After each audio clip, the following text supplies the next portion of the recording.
For me, the dream is that all of us should come together and have a common minimum program. So we have come together and we have got many successes in the last year.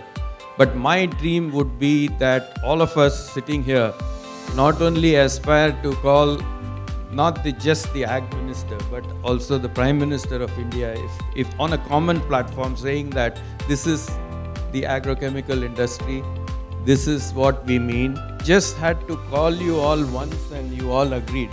So that means that the intent is there. I think we all want smiles on the face of our farmers. That is something that we all want to achieve. First of all, the subject selected, that synergy and collaborative efforts for global excellence, I would say it's a very apt subject.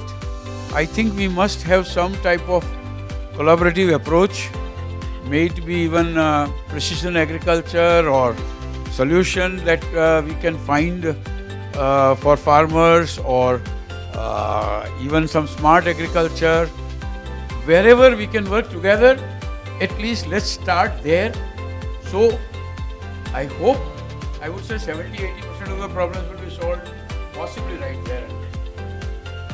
And it's high time that all four associations and industry work together unitedly to put a strong oppositions and to solve all these problems. It's the right time that all four associations should immediately bank upon the Maharashtra. What the people are doing is not practical, and if you have to criminalize the failure of the sample or fake or duplicate material, you do it in a correct legal way rather than what you call intern original. The manufacturer, those who are having original registrations and everything and practicing, they will be more trouble.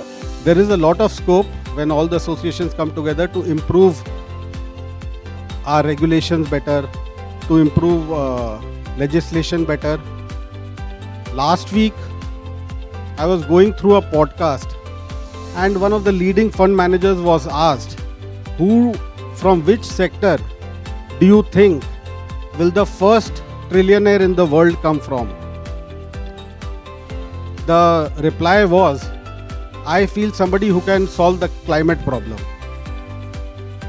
It set me thinking that, the first trillionaire in the world can be somebody who really solves the climate problem. Climate, as we all know, is possibly the most important variable in our industry.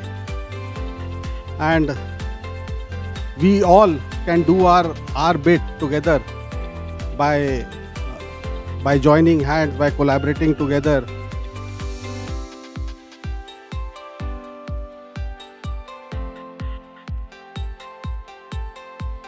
That we believe that we use the most intense agrochemicals in the country compared to other countries, which is not true. We are aware in our report, we have written very clearly that we use around 0.5 to 0.6 kg per hectare of agrochemicals in pest management compared to 12 kg in Japan. The normal perception is that Japanese are extremely natural farming oriented, thanks to Fukuoka, right?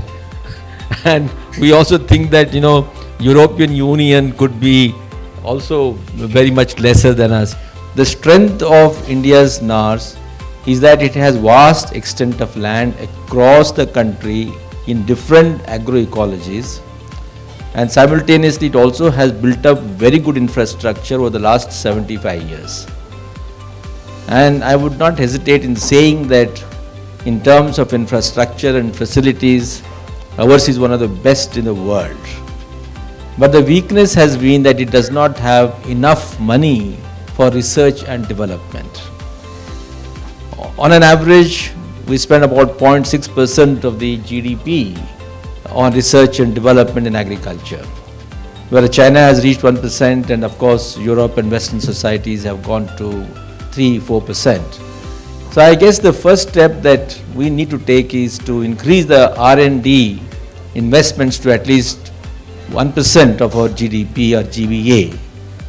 Now, given that there is always a competition for limited resources, private sector can actually come forward in bridging this particular gap. So now, how we can do that is a question. Whether there can be private-public partnership projects, or we divide the responsibilities in the sense that, as you know, high-value crops, for example, which are practiced by a certain section of the society, they are not mass-based. The private sector can focus on those activities. That is, I think that's a more easy way of doing it, where both private and public sectors are working independently, but you are focusing more on high-value agriculture, let's say fruits and vegetables, or some aspects of livestock or poultry. Whereas food grains, which is the main part of the food security, can continue to be the mandate of the public sector organizations.